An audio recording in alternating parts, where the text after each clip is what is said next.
Oi, oi, oi, gente boa, gente querida que vem até aqui e que para tudo, seja ao vivo, nesse instante, ou aqueles que se programam para fazerem seus próprios intervalos diários e assistirem essa hora e 15 que a gente tem de ensino puro, simples e singelo do Evangelho.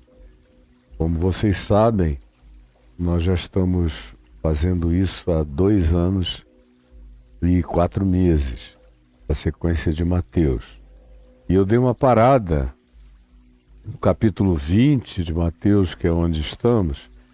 Fiz esse parêntese aqui para a gente incluir essas parábolas universais de Jesus, que eu acho obviamente essenciais para fazerem parte dessa viagem no Evangelho de Mateus, onde eu puxei textos de Marcos e textos de Lucas e alguns de João, para ficar um pouco mais completa a sequência na mente de quem quer aprender, porque isso aqui não é para fazer cafuné em ninguém, é para ensinar a palavra do Evangelho para gente que não quer ficar apenas com entretenimento gospel. Isso aí está cheio de circo por aí para entreter você com as suas palhaçadas. Aqui não é para esse público, nem para essa expectativa. É para gente que está querendo aprender o Evangelho mesmo. E como a gente viu, eu repito só para refrescar o interregno do fim de semana, isso tudo que Jesus conta, essas parábolas, foi por causa desse contexto dos fariseus, dos maiores religiosos que o mundo já conheceu, e legalistas ao extremo, e que gostavam também de se pensar como pessoas que fundamentavam o seu fanatismo fervoroso e absolutamente intolerante, como Jesus vem a dizer a eles próprios, na apresentação de um diagnóstico chocante, que nós vamos ver quando chegarmos em Mateus, no capítulo 23, Jesus conta essas parábolas que eu estou explicando por causa do fato de que esses fariseus, juntamente com os seus escribas, os seus acadêmicos, os seus estudiosos, os seus doutores, os seus PhDs de fanatismo religioso, estavam juntos murmurando contra Jesus, dizendo: isso aí é amigo de pecadores, não é de Deus, não é santo, não é profeta. Se ele fosse um santo, ele nem aguentaria o convívio com os pecadores. Ele não se sentiria bem com essas pessoas que são marginais da religião. Ele procuraria estar presente sempre com os grupos dos santos e santificados, ao invés de andar com gente tão abandonada, largada, e que pelo menos os homens e mulheres de bem com eles não querem estar. Eles não têm noção de família, eles não têm nem mesmo noção de pátria, eles são amigos até dos romanos, trabalham para os romanos. E Jesus anda com eles, aceita convite deles, vai comer na casa deles. Alguns deles dizem que se convertem e Jesus leva-os pelo caminho. Sem falar nas mulheres, nas meretrizes, nas prostitutas, nas mulheres que já casaram mais de uma vez, mulheres sem marido, mulheres sem dono, mulheres livres. E ele acolhe esse povo todo e no meio deles ele fica muito, muito à vontade. Agora, conosco não. A gente vai lá fazer umas perguntas e de fato eram uns santarados, tarados, doentes, pervertidos. Esses caras eram cães com cólera, entes raivosos, mordazes, ferinos, horrorosos. Quem lê os evangelhos vê como esses indivíduos foram verdadeiros diabos. O diabo deixou Jesus, mas os fariseus continuaram, os religiosos não cessam nem quando o diabo para. E eles prosseguem. Então Jesus, por causa desse contexto, contou a parábola da ovelha perdida. Disse, olha, vocês são os 99 que dizem que não precisam de nada, que estão salvos e seguros. Eu vim para buscar uma ovelhinha perdida. E eu vou atrás dela até achá-la, porque ela é minha. E aí contou uma segunda parábola, que foi da dracma perdida, da mulher que tinha 10 dracmas, perdeu uma e aí saiu atrás loucamente até achar a sua dracma, e para celebrar esse achado, ela deu uma festa que provavelmente custou mais do que o valor da dracma, reunindo todas as amigas para celebrar por causa da relação de intimidade. Ela chama de a minha dracma. Não era de todo mundo, era dela, assim como Jesus chama de meus, esses que os outros desprezam. E que eram, no caso como da dracma, gente que eventualmente estava perdida sem saber que estava. A ovelhinha estava perdida e sabia que estava, não sabia o caminho. A dracma não. A dracma, semelhantemente a uma pedra dessa, podia se perder, tinha grande valor, mas não tinha consciência de si. E Jesus vem para esses que também estão perdidos, cheios de valor, mas sem saberem de si mesmos, e os acha. E há uma festa nas dimensões celestiais por esses encontros de Jesus com o ser humano dessignificado.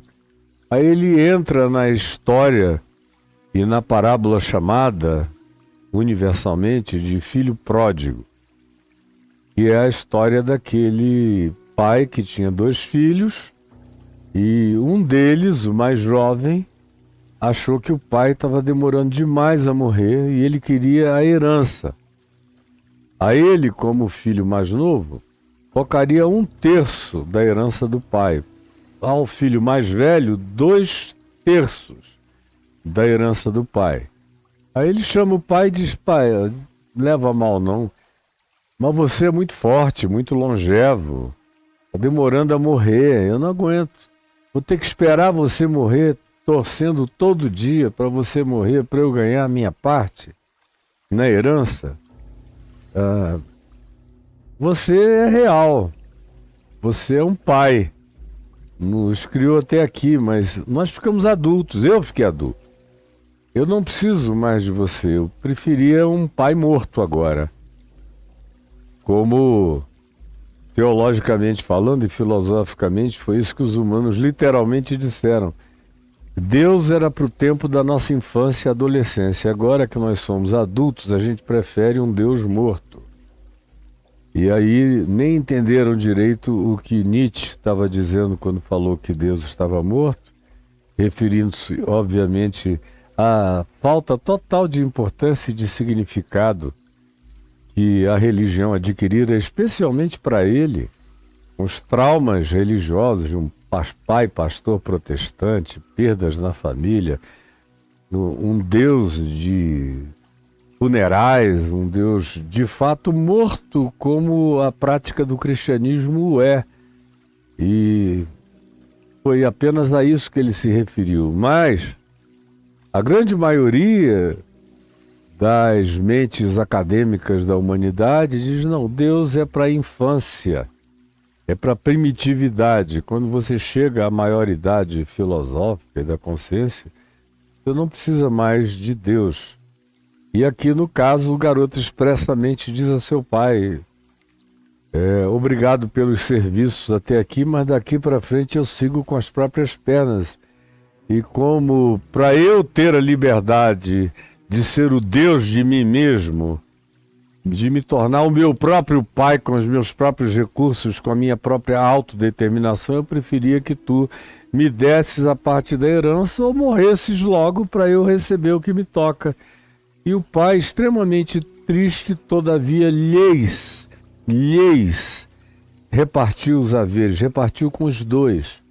E esse mais novo foi embora, e eu falei do que aconteceu com ele, do significado dessa história que Jesus conta aqui, de como ele foi para a terra distante, como ele dissipou tudo, como viveu dissolutamente, como ele perdeu a solução pessoal na sua própria consciência, como ele cultuou o consumo, até que as circunstâncias pararam o devaneio dele.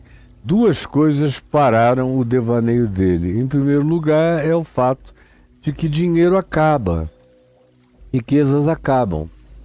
Por mais que você as tenha, como os bilionários do planeta Terra, poderiam jogar $1 milhão fora todo dia, queimar $1 milhão, que demoraria ainda 3.000 anos para eles acabarem com a riqueza deles na média. Mas acaba. No caso desse moço aqui, não era tanto que ele tinha, era muito. Mas tinha prazo de validade. E quando o prazo de validade expirou, concomitantemente a isso, aconteceu uma grande fome. Houve uma situação circunstancial e conjuntural grave que atingiu a todos. Quem tinha poupança, recurso e meios sobreviveu. Quem não tinha, como esse, que tinha dissipado tudo e que tinha entrado em estado de insolvência total e que tinha cultuado o consumo, o hedonismo e os prazeres e o seu próprio narcisismo, quando chegou essa hora de necessidade, ninguém ficou com ele, nada sobrou. Aí eu falei, num outro dia, sobre o Deus que age das circunstâncias. E aí gastamos 1h30 aqui falando sobre a ação de Deus das circunstâncias, sem voz, sem ninguém falando, mas o conjunto fenomenológico das condições que fomentam e que criam uma determinada realidade para um indivíduo, carregam frequentemente vozes divinas as mais variadas. E a soma dessas vozes, como diria o meu amado C.S. Lewis, é uma espécie de megafone divino tentando acordar-nos da estupidez humana através da conjuntura do sofrimento. E eu falei extensivamente sobre Deus falando nas circunstâncias e como isso frequentemente é o que prepara a consciência do indivíduo quando ele começa a olhar, a entender, a comparar, a rememorar, e quando a memória dele vai sendo salva da ingratidão total, e ele começa a ver tudo que já tinha tido e nunca enxergara, todas as oportunidades que lhe tinham sido concedidas e que ele não considerara, que ele tomou como garantidas, e vai enxergando a própria idiotice até que cai em si, como diz o verso 17. Acorda daquele sono, daquela anestesia. E eu falei quase uma meia hora sobre esse estado de anestesiamento existencial, psicológico, espiritual, no qual a maior parte da humanidade vive, mesmo quando não viva uma vida tão extravagante assim, como a descrição feita por Jesus acerca desse moço.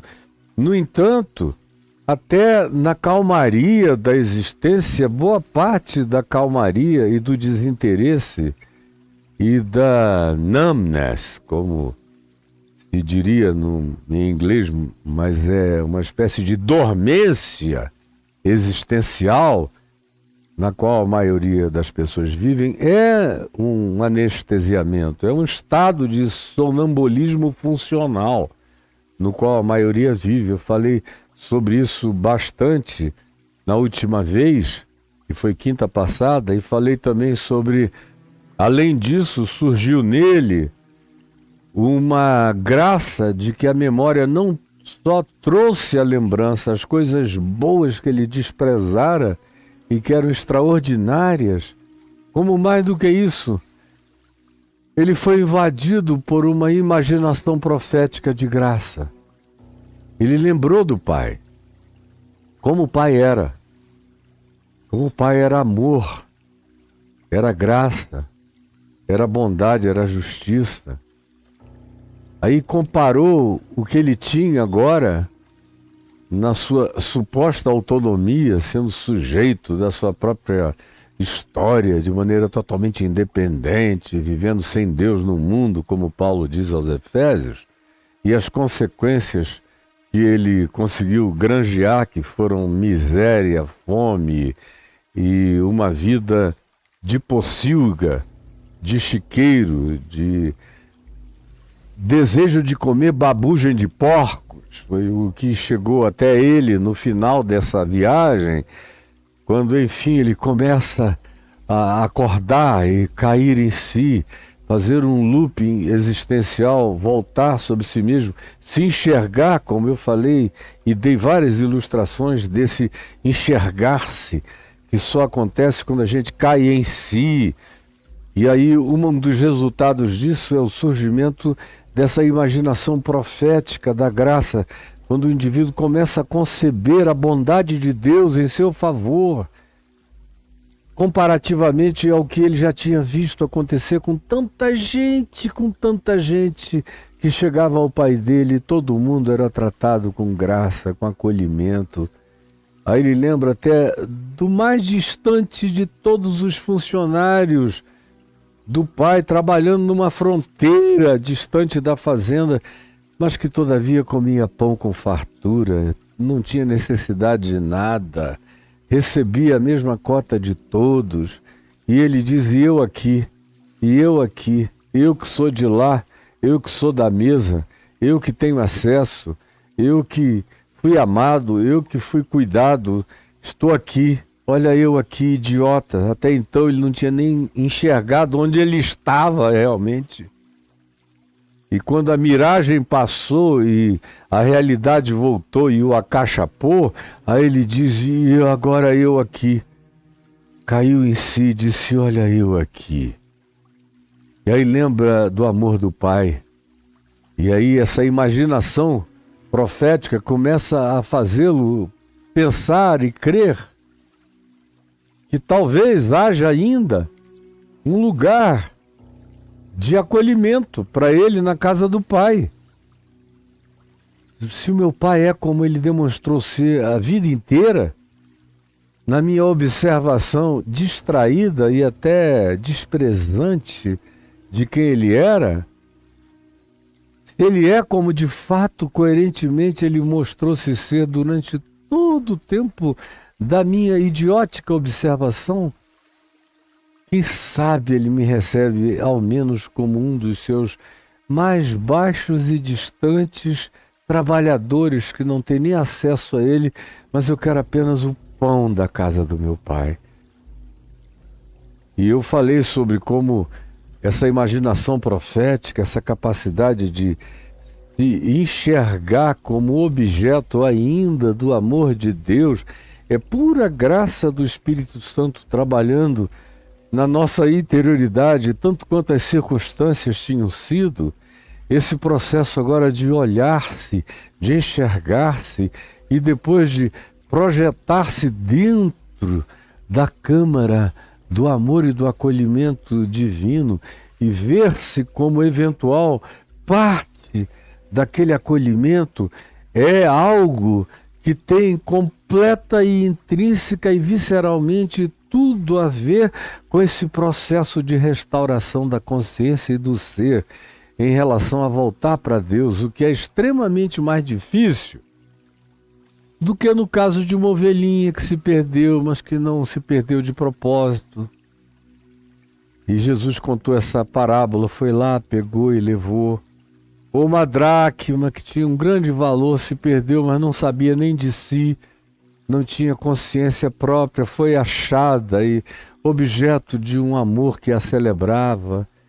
Agora, nesse caso aqui não, é uma pessoa que deliberou, que conhecia o pai, sabia tudo do pai, mas deliberou.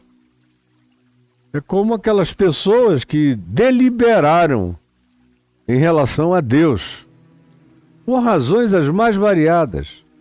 Quase sempre tem a ver com vaidade pessoal, ou com traumas, que não era o caso dele, ou com simplesmente surtos de autodeterminação e autossuficiência total. E o indivíduo vai nessa determinação até que a existência o chama para um diálogo dos Vera. E quando ele tem alguma coisa boa no coração, quando ele tem um pai e é filho desse pai, ele acorda. Só não acordam aqueles que decidiram, mesmo em meio a tais circunstâncias, optarem por identificação com os porcos, mas para casa de pai nenhum eu volto. O que parece quase impossível de conceber, mas infelizmente tem gente assim também. Mas no caso dele, ele entrou nessa viagem e a imaginação profética da graça o viu ver-se acolhido eventualmente na casa do pai. E aí ele toma uma decisão, depois da imaginação e da percepção do amor do pai, e dele fazer toda essa consideração, tem que haver uma ação. Não basta você ficar na imaginação profética do amor de Deus. Tem que haver uma ação, uma postura que se transforme em atitude e vire comportamento e que coloque o indivíduo a caminho no processo do abraço eterno. E é o que o texto diz aqui. Jesus diz, verso 20, e levantando-se, foi para o seu pai. E levantando-se, foi para o seu pai. E levantando-se, foi para o seu pai. E levantando-se, foi para o seu pai. Vinha ele ainda longe, longe. A terra era distante, ele tinha ido para o mais longe que ele podia, para o fim do mundo mais acessível e mais cheio de badalação que ele sabia que existia. E agora ele vem de volta, andrajoso, faminto, ferido, arrebentado, desgrenhado, mal vestido, com farrapos sobre si, vinha longe. Mas tem algo extraordinário nessa história que prossegue dizendo, vinha ele ainda. Ele ainda estava muito longe. Ele ainda estava muito longe. Ele olhava para si mesmo e dizia, meu Deus, quanto chão eu ainda tenho que andar para chegar na casa do meu pai. Tanto caminho a ser vencido. Será que eu vou ter força para chegar lá? Eu estou tão debilitado, totalmente arrebentado, desnutrido, desenergizado, deprimido, angustiado. Será que eu terei forças para chegar lá na casa do meu pai? Mas olha só como prossegue o verso 20. Vinha ele ainda longe, quando seu pai o avistou. É isso que faz toda a diferença. Ele não avistou o pai. Ele só avistou um chão que para ele naquele momento parecia ser ainda inatravessável. De um caminho completamente complicado e dificultado a ser percorrido. Ele não sabia nem se tinha energia para completar essa jornada. Ele só não sabia que o pai nunca saíra da varanda. nunca saíra da janela. O pai nunca saíra da janela. O pai vasculhara o horizonte de dia e de noite, porque lá no fundo o pai sabia que aquele filho era dele e que chegaria uma hora em que aquele filho iria despertar da sua soberba, da sua arrogância, da sua autonomia, da sua vaidade existencial. Chegaria uma hora em que as circunstâncias gritariam como um megafone divino nos ouvidos dele. Chegaria a hora em que ele cairia em si, que o anestesiamento passaria. Chegaria o tempo em que a imaginação profética da graça iria engravidá-lo com possibilidades de perdão, e chegaria o tempo em que ele tomaria, enfim, uma decisão de se levantar e de se colocar em pé e de se pôr a caminho, andando na direção do Pai. E mesmo nesse trajeto, quando ele achava que faltava muito, e não sabia nem se conseguiria até lá chegar, desconhecia, todavia, completamente o fato de que o pai nunca deixara de olhar para a linha do horizonte de possíveis eventos da graça de Deus. O dia em que ele aparecesse na linha do horizonte, como uma cabecinha, como um ponto, uma sombra desfocada, mas que o pai identificava com clareza. Como Jesus disse aqui, vinha ele ainda longe, quando seu pai o avistou. É o pai que me avista. E ele não quer saber como eu estou, nem como eu me apresento, se eu ganhei ou se eu perdi, se eu joguei tudo fora.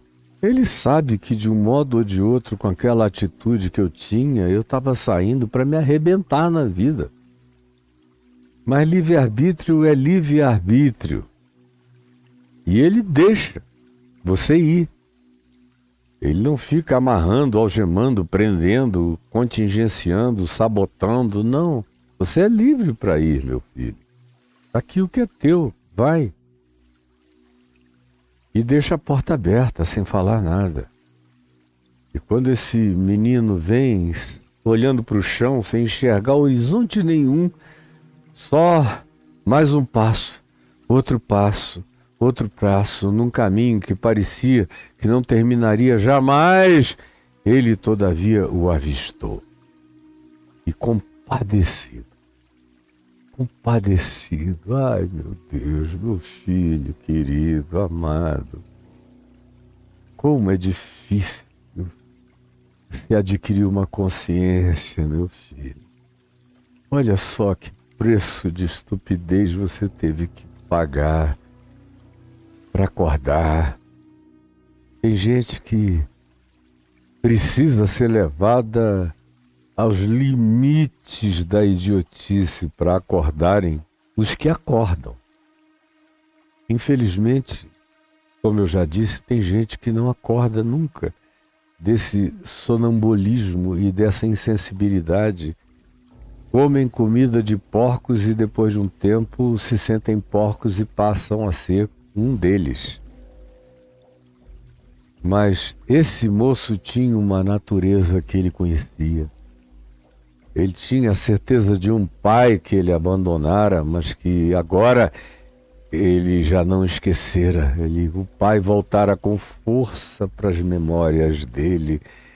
E essa inquietação que a graça divina provocara na conjuntura e nas circunstâncias e na fome, na necessidade e em tudo mais, vieram gerando esse despertamento que acabou culminando nessa imaginação de graça, que na casa do meu pai é diferente, eu me lembro como era, já sei. E aí se levantou e foi, e vinha cambaleante quando o pai, de longe, vinha ele ainda longe quando seu pai o avistou, e compadecido dele, olhando aquela linha no horizonte e não esperou nenhuma aproximação. O avistou, o avistamento gera essa compaixão, diz, meu Deus, olha ele.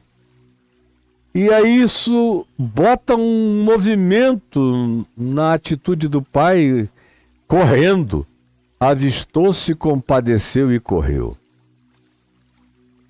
E Jesus disse, é isso que eu estou fazendo em nome do meu Pai. Em relação a essas pessoas que vocês, religiosos, desprezam, porque elas se arrebentaram todas e elas nunca quiseram nada conforme vocês, que acham que são os melhores seres do mundo porque não foram a lugar nenhum, eles foram e estão voltando. E eu sempre soube que eles eram do meu Pai. E eu os enxergo, e eu os vejo, e eu me compadeço deles. E é por isso que eu corro na direção deles. É por isso que eu os procuro, é o que Jesus está dizendo. Porque eles são meus irmãos, são filhos do meu Pai. Porque eles carregam o DNA da misericórdia divina. Eu corro na direção deles como meu Pai corre na direção de todos os seus filhos. Correndo, portanto, o Pai o abraço. Ele levou um susto quando, de repente, estando ainda longe, o Pai aparece na cara dele. E não só aparece, mas não ensaia. Nada. Vem correndo e abrupta, súbita, forte, chocante e amorosamente o agarra e o abraça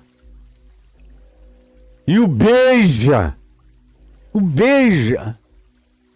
Cheiro de porco, de pocilga, todo cracolento, nojento, ceboso, sem banho, cabelo todo embolado. Mas o Pai não tem frescura nenhuma, graça absoluta. Vence toda a feiura humana e reconhece o Filho debaixo das máscaras da maior degradação que o indivíduo possa ter vestido durante o curso da sua existência, mas o Pai atravessa todo esse mascaramento da desgraça e vê a tua face original. Vai correndo, compadecido, e o abraça e o beija. Aí o filho disse, agora é minha hora. Ele chegou até aqui, meu Deus, quem é esse homem? Que sai de casa, chega até aqui, não me pergunta nada, é meu pai, me abraça, me beija. Deixa eu arrancar o que eu ensaiei, que ele tinha ensaiado durante a imaginação profética, uma oração para fazer. Eu vou chegar lá e vou dizer, Pai, pequei contra os céus e diante de ti já não sou digno de ser chamado teu filho. Recebe-me ao menos como um dos teus trabalhadores. Foi a oração que ele tinha imaginado. Aí quando chegou agora aqui, agarrado, o pai abraçando aquele toco de mau cheiro, aquele pelourinho de desgraças. Aí ele começa a falar no ombro do pai, enquanto o pai chorava de alegria, agarrado a ele, e aí ele começa a dizer, Pai, eu pequei contra os céus e diante de ti eu já não sou digno de ser chamado teu filho. Mas o pai interrompeu a oração. Não deixou ele completar. Quando ele falou essa blasfêmia aqui, já não sou digno de ser chamado teu filho. O pai interrompeu. E olha como Jesus interrompe a oração desse rapaz com a fala do pai. O verso 22 diz: o pai, porém. O pai parou. É um porém, essa adversativa do amor. O pai introduziu essa adversativa do amor.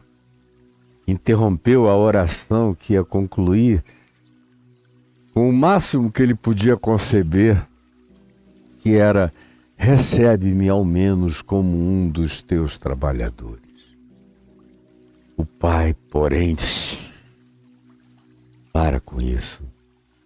Para com isso, filho. E olha para os servos, quem sabe com o filho entre os braços ainda, e disse aos seus servos que tinham corrido atrás dele quando viram o homem sair estrada fora sem explicação, foram atrás. Ele já era idoso. Ele diz a esses servos que já o cercavam na estrada: trazei depressa a melhor roupa. Interessante, ele nem falou: preparem um bom banho. Não, ele mandou irem buscar a melhor roupa para vestir o sujo no meio do caminho. A religião, se tivesse essa bondade, diria: preparem um banho, um batismo por imersão com muito sabão de solda cáustica para tirar essa craca, para ver se tem jeito ainda aqui. Não. Esse pai não provê nem batismo, nem banho, nem nada. Ele manda trazer a melhor roupa, que o cubra, que o justifique, que o vista. Banho depois. Quando chegar o momento desse conforto, ele mesmo vai procurar. Agora eu só quero afirmar que ele foi, mas nunca saiu daqui. E ele me perdeu de vista, mas eu nunca o desavistei no meu coração. Tragam a melhor roupa e vistam. Não importa o que vocês vão vestir, vistam da melhor maneira possível, com os trajes mais finos que vocês encontrarem no quarto dele, que continua intacto e não foi mexido. Trazei depressa a melhor roupa, vestiu e ponde-lhe um anel no dedo, o anel da família que certamente ele tinha já vendido nos estertores de todas as coisas, na fome, na necessidade, se desfez de tudo. Trazei de novo o anel de pertencimento. E no primeiro século isso tinha uma importância enorme para uma família organizada. Eram as marcas da simbolização de pertencimento. Trazei a melhor roupa e o anel da família, e coloquem esse anel nele, no dedo, ponde-lhe, significando dizer que o garoto teve só que estender a mão, o rapaz, e os outros enfiaram o anel nele.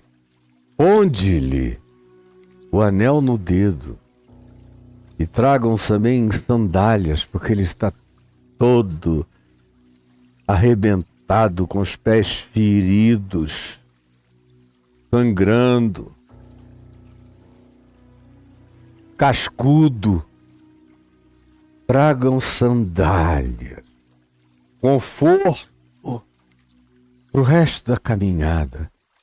Eu quero que ele já entre em casa vestido, que ele entre em casa já se sabendo pertencendo, e que ele chegue em casa com conforto mínimo de retorno no final dessa viagem. Ah! O pai diz: ah, não esqueçam, peguem no campo o melhor novilho que nós tivermos, o mais cheinho, o mais gordinho, o mais cevado, o mais saudável, e abatam-no, porque nós vamos fazer uma festa. E vamos comer em abundância, como nunca mais tínhamos comido com tanta alegria nessa casa. Porque esse filho podia ser tudo, mas ele era a alegria da família. Antes de ir embora, antes de surtar. E nós vamos outra vez nos alegrar. E vamos beber. E mais do que isso, contratem a melhor banda da cidade. Tragam. Porque hoje tem música e hoje tem dança. E a ordem é essa: a todos os que convivem, trabalham ou são meus amigos, eu envio esse comando: comamos e regozijemo. Comamos e regozijemo-nos, porque estes publicanos, pecadores, meretrizes, perdidos, abandonados, marginalizados, meus filhos, estavam perdidos, reviveram.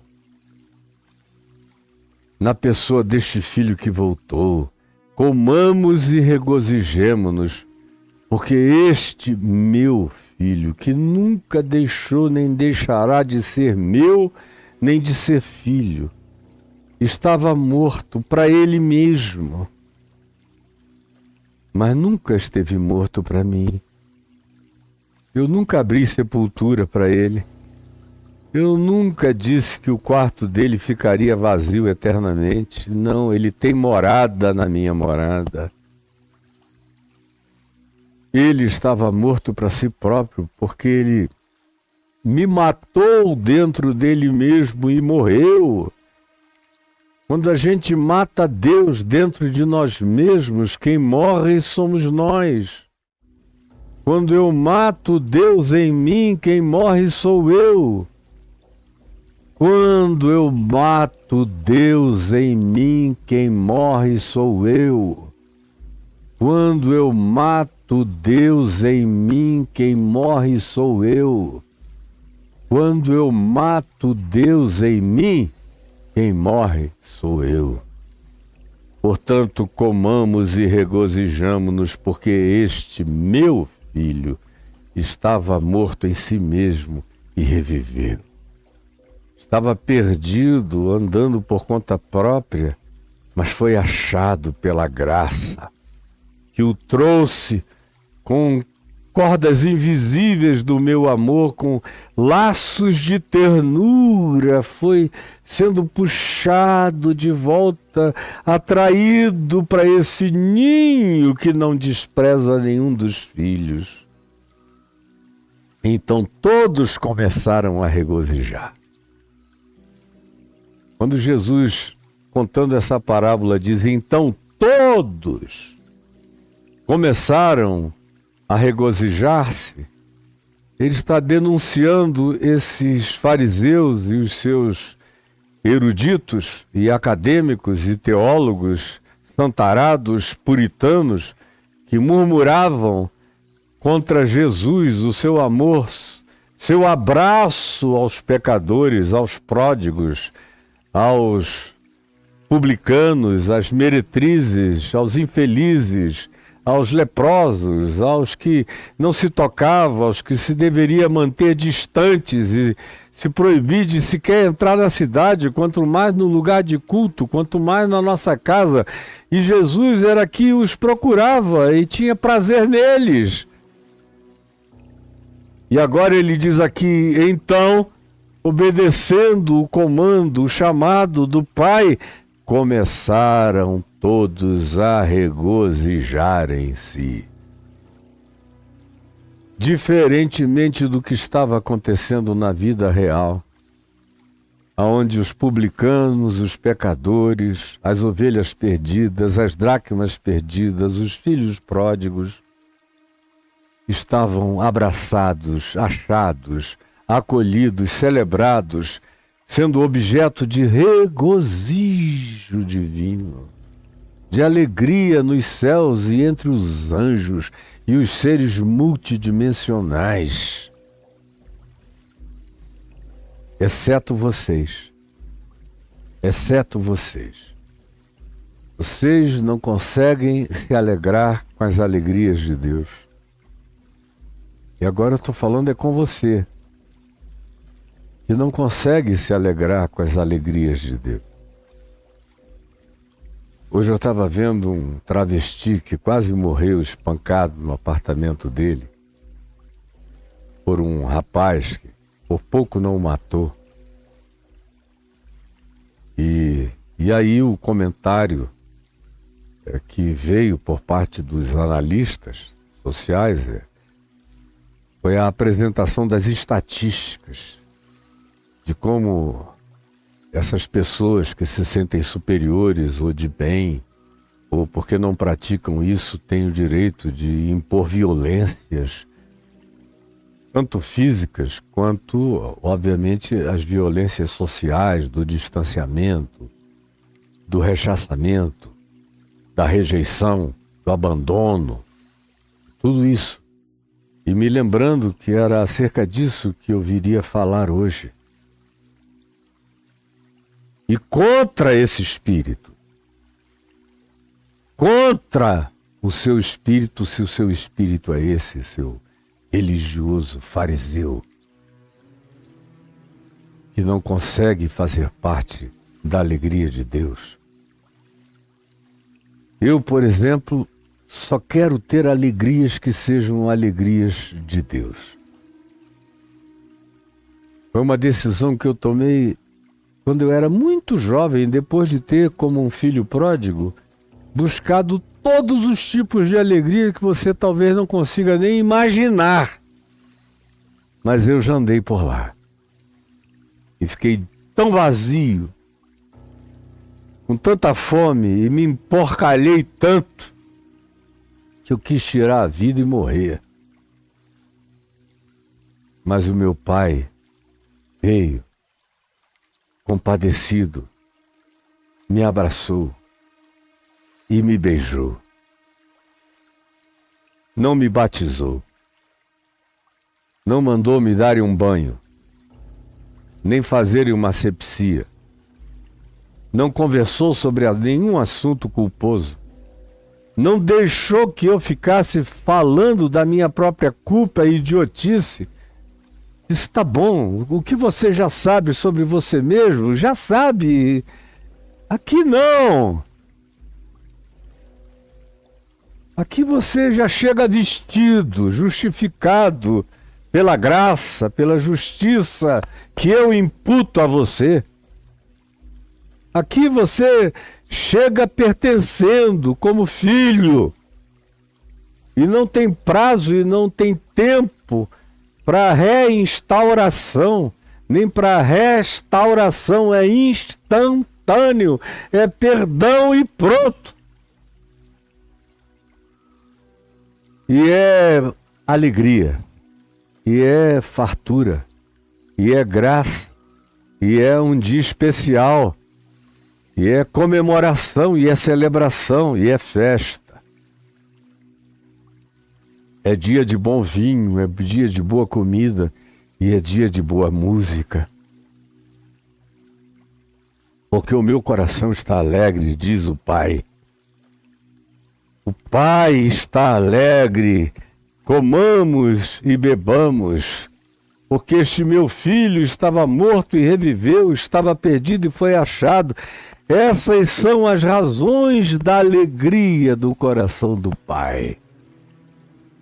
E eu pedi a Ele que me ajudasse nessa vida a ter como minhas grandes alegrias exclusivamente aquilo que fossem alegrias e celebrações divinas. Por isso eu me alegro com tanta coisa que eu sei que alegra o coração de Deus. Por isso eu me alegro tanto com cada um dos netinhos lindos. Me alegro tanto com os filhos amados, em todos os tempos ou circunstâncias que eles tenham vivido. Eu sempre soube, sei e saberei que eles são meus e são do meu Pai que está nos céus. Sempre me alegrei em ver uma pessoa caindo em si e se enxergando. Essa é a minha maior alegria, eu não resisto.